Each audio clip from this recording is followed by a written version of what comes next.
నమస్తే. బీఆర్కే భక్తి ఛానల్ కి స్వాగతం. నేను పద్మ. ఇక ఈ రోజు మనతో పాటు స్టూడియోలో ఉన్నారు ప్రముఖ ఆస్ట్రో న్యూమరాలజిస్ట్ శ్రీమతి జయప్రద గారు. వారిని అడిగి ఈ విశ్వావసు నామ సంవత్సరంలో ఎవరెవరికి ఎలా ఉండబోతుంది, ఈ సంవత్సరంలో ఏం చేస్తే ఎలాంటి ఫలితాలు ఉండబోతున్నాయి అలాంటి విషయాలు తెలుసుకునే ప్రయత్నం చేద్దాం.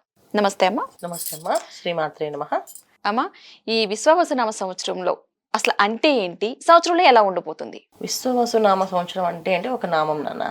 ఉమ్, మనకి యుగాలు యుగాది అంటే ఒక పాత కాలం నుంచి వచ్చే కొన్ని ఏళ్ల నుంచి వచ్చే కొన్ని యుగాల్ని యుగాది.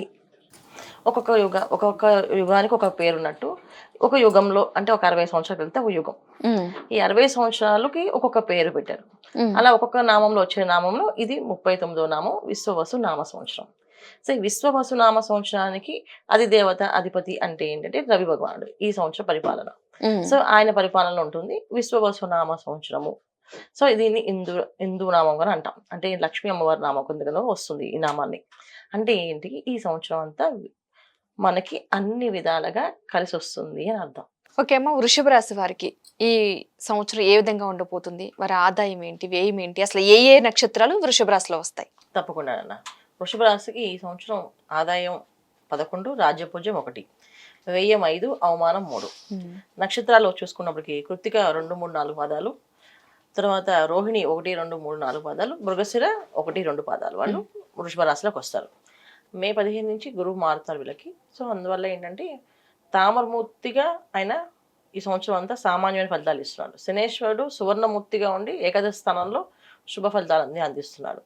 తర్వాత రాహుకేతులతో దశమ చతుర్థ స్థానంలో ఉంటూ రజతమూర్తులుగా సౌభాగ్యాలు అందిస్తున్నారు. అంటే ఈ వృషభ రాశి వాళ్ళకి ఈ సంవత్సరం 4 గ్రహాలు యోగిస్తున్నట్టే. అంటే ఉద్యోగపరంగా మంచి లాభాలు ఉన్నాయి, వ్యాపారస్తులకి అధిక లాభాలు కనిపిస్తున్నాయి, విద్యార్థులకి విద్యావంతులయ్యే అవకాశాలు ఎక్కువగా ఉన్నాయి, తర్వాత రైతులకి మంచి సువర్ణ అవకాశాలు జరిగే అవకాశాలు, అంటే సువర్ణ అవకాశాలు వచ్చే అవకాశాలు ఉన్నాయి. అంటే అసలు ఈ పంట వస్తుందో పండదో, అసలు ఈ భూమి మీద అసలు ఏది మొలక పెట్టినా అది మనకి నష్టమే అవుతుంది అనుకునే వాళ్ళకి అది బంగారంగా మారి వాళ్ళకి పంట చేతికి వచ్చే అవకాశం కనిపిస్తుంది.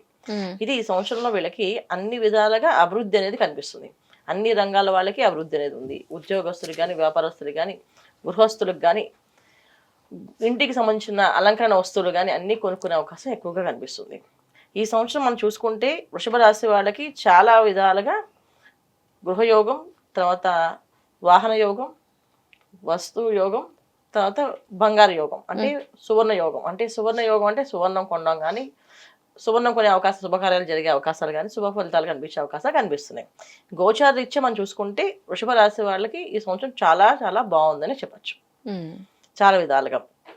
సో అన్ని రంగాల్లో అభివృద్ధి రావడం అనేది ఫస్ట్ టైం వీళ్ళకంటే భూలాభం, స్వర్ణ లాభం, అన్ని లాభాలు మనకి ఏ రాశిలో చూసుకున్నాం అంటే ఈ రాశిలో ఎక్కువగా చూసుకోవచ్చు. వీళ్ళకి ఏదైనా లాభాలు కనిపిస్తున్నాయి. ముఖ్యంగా రియల్ ఎస్టేట్స్ రంగాల్లో పనిచేసే వాళ్ళు, రియల్ ఎస్టేట్స్ వ్యాపారాలు చేసే వాళ్ళకి చాలా అధిక లాభాలు కనిపిస్తున్నాయి. ఇంకా కెమికల్ రా మెటీరియల్స్ బిజినెస్ చేసే వాళ్ళకి కొంచెం మంచి లాభాలు ఉన్నాయి. మీడియా రంగంలో పనిచేసే వాళ్ళకి ఇంకా మంచి లాభాలు కనిపిస్తున్నాయి. సో మీడియాలో ఎవరైతే కష్టపడతారో, ఇప్పుడు దాకా వాళ్ళకి గుర్తింపు లేదు, వాళ్ళకి ఒక ప్రఖ్యాత అనేది, ఒక పేరు ప్రఖ్యాత అనేది లేదు అనుకునే వాళ్ళకి ఈ సంవత్సరం వాళ్ళకి పేరు ప్రఖ్యాతులు రావడం, లాభాలు రావడం జరిగే అవకాశం మీడియా రంగంలో ఎక్కువగా కనిపిస్తుంది. సో వీళ్ళకి చాలా మంచి మంచి అవకాశాలు ఉన్నాయి. తర్వాత ఇంకెవరు చూసుకుందామంటే చాలామంది ఈ విషయంలో ఏంటంటే కొంతవరకు ఏంటంటే కాస్త అనారోగ్య సమస్య అనేది కనిపిస్తుంది వృషభ రాశిలో. అన్ని లాభాలు కనిపించినప్పటికీ ఆరోగ్య విషయంలో కాస్త వెనకంత. సో ఎందుకు అంటే అనారోగ్య సమస్య అనేది ఎలాగైనా రావచ్చు, ఏదైనా ఇబ్బంది పడవచ్చు, అన్ఎక్స్పెక్టెడ్ జరిగే అవకాశం ఉంది. కనుక బయటికి వెళ్ళేటప్పుడు, ముఖ్యంగా ప్రయాణాలు చేసేటప్పుడు, ఏ తీర్థయాత్ర అయినా సరే, విహారయాత్రలు అయినా సరే, ఏ యాత్రకైనా వెళ్ళేటప్పుడు కాస్త మంచి శుభశకునాలు చూసుకుంటూ వెళ్ళడం అనేది చాలా అవసరం వీళ్ళకి ముఖ్యంగా.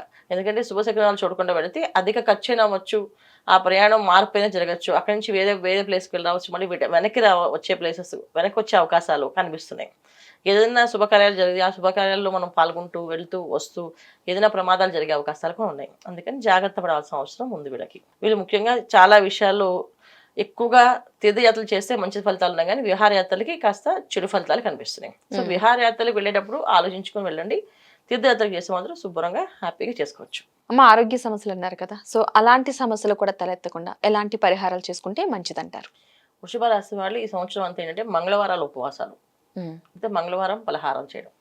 ఉపవాసం ఉండగలిగిన వాళ్ళు ఉపవాసం ఉండడం చాలా చాలా ఉత్తమం.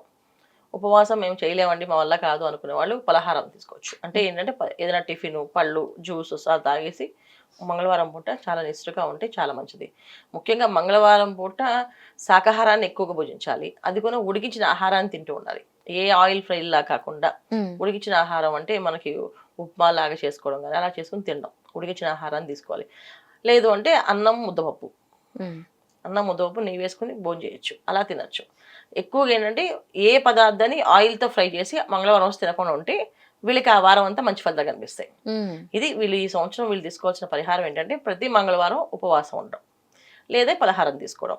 ఇవి చేస్తూ మంగళవారం పూట ఆంజనేయ స్వామి గుడికి వెళ్ళడం, 21 ప్రదక్షిణాలు చేయడం, 21 అరటిపళ్ళు సమర్పించడం ప్రతి మంగళవారం చేస్తుండాలి. ఎందుకంటే ఎటువంటి ప్రమాదం జరగకుండా ఉండాలి అనుకుంటే ఆ వారానికి రక్షగా ఆయన దగ్గరికి వెళ్ళడం, సింధూరం పూజ చేయించి ఆ సింధూరం తీసుకొచ్చి ఆ సింధూరం బొట్టు పెట్టుకొని బయటకు వెళ్తూ ఉండాలి. అలా వెళ్తే ఇంట్లోంచి వెళ్ళిన మనిషి క్షేమంగా వెళ్ళి లాభంగా తిరిగి వస్తాడు. ఇలాంటి జరిగే అవకాశాలు ఎక్కువగా ఉన్నాయి. అవి చేస్తూ ఉండాలి ఈ సంవత్సరం వీళ్ళు. ఇంకా వీళ్ళు తీసుకోవాల్సిన జాగ్రత్త అంటే తీర్థయాత్రలో వెళ్ళాలంటే శ్రీశైల దేవస్థానాన్ని దర్శనం చేసుకోవడం చాలా మంచిది. ఎన్నిసార్లు దర్శనం చేసుకున్నా అంత మంచి ఫలితాలు కనిపిస్తున్నాయి. ముఖ్యంగా వ్యాపారాల్లో అభివృద్ధి చెందాలి, వ్యాపారంలో కొత్త వ్యాపారాలు మొదలుపెట్టే వాళ్ళ సొంత జాతకాలు ఒకసారి చేసుకుని గోచారీత్యా అన్ని లాభాలు కనిపించినప్పటికీ కూడా జాతకం అనేది అంటూ పర్సనల్గా ఒకరికి ఉంటుంది. దాంట్లో దశ, అంతర్దశ ఇవి కూడా చూసుకోవాలి వీళ్ళు. ఈ అంతర్దశ కూడా వీళ్ళకి యోగ్యంగా ఉంది, బాగుంది అనుకుంటే కొత్త వ్యాపారం మొదలు పెట్టచ్చు. లేకపోతే మనం వాహనం నడిపే విషయంలో కావచ్చు, ఏదైనా వినోదాలకు కలిసినప్పుడు అక్కడ జరగచ్చు.